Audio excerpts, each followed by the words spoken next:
Deep Thoughts with Matt Walsh. Tales from the X-Files.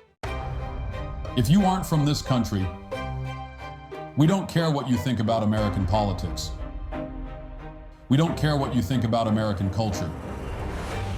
We don't care what you think about American elections. Your grift is over. Focus on your own problems.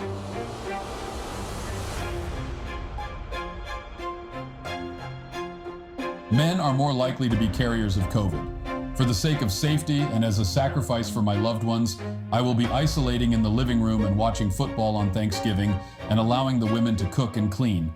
It's not what I want, but it's for the best.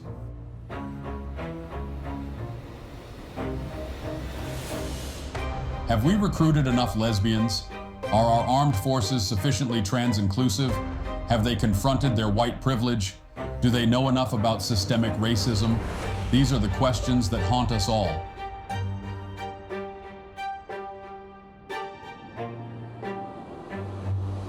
Football is an American tradition. You don't have to like it, but hating it is weird and gay. Sure, the NFL organization is annoyingly woke in some ways, but they're definitely a hell of a lot less woke than basically every entertainment company that the right-wing sports ball haters still give their 100% attention to money to. And football players themselves tend to be very openly religious and generally more conservative than athletes in almost any other sport. Again, you don't have to enjoy football. But football is one of the most uniquely American things that exists. It's part of our culture. Culture matters.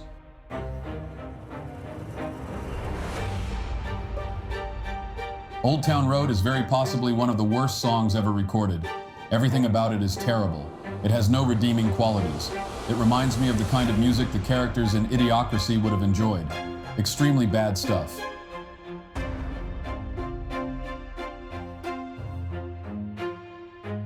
The mayor of Dearborn, Michigan is Abdullah Hammoud. The guy running against him in the mayoral race is Nagi Al-Mudegi.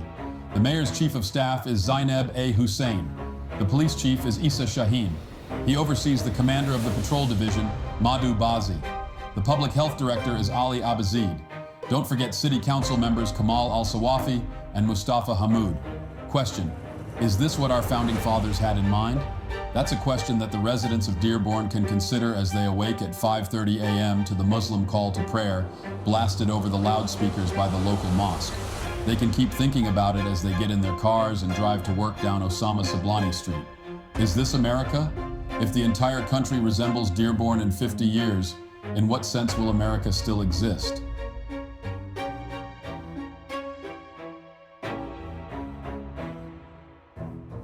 With almost 15 years of marriage and 6 kids, I'm better qualified to be a couples therapist than like 95% of the people in the profession. The bonus is that my sessions would usually be very short.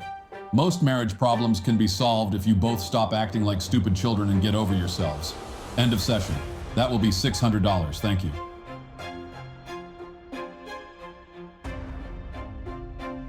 Nobody has pronouns. You can't have a pronoun any more than you have a preposition or an adverb. The concept doesn't make any sense. Pronouns are not things you can own. They aren't pets or accessories. They are parts of speech. That's it. You don't get to customize them.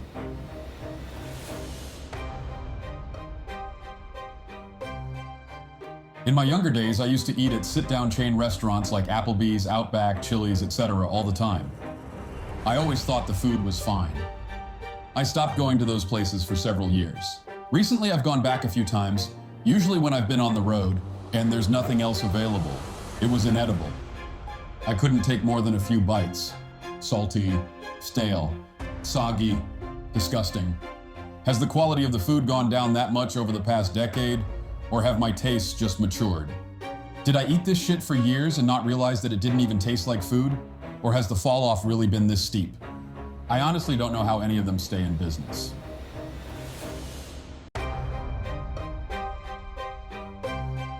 Okay, so we're worried that Dr. Seuss is making kids racist, and Pepe Le Pew is turning them into sex offenders, and Mr. Potato Head is causing transphobia.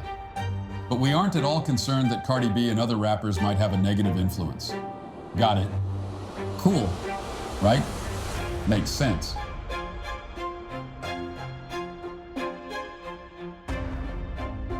The real conversation that should come out of this week is why places like Minnesota are importing Somalians en masse. Somalia is one of the most impoverished and dysfunctional countries in the history of the planet. Somalian immigrants bring poverty and dysfunction everywhere they go.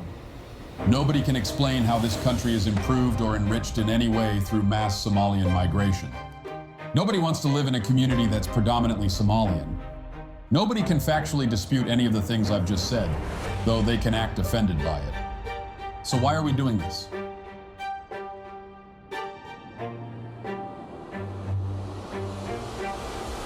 I'm a huge advocate for marriage. But I agree with the men who say that the system has been rigged against them, which understandably makes them nervous about marriage. Easiest way to fix this is to get rid of no-fault divorce completely and alimony in most cases.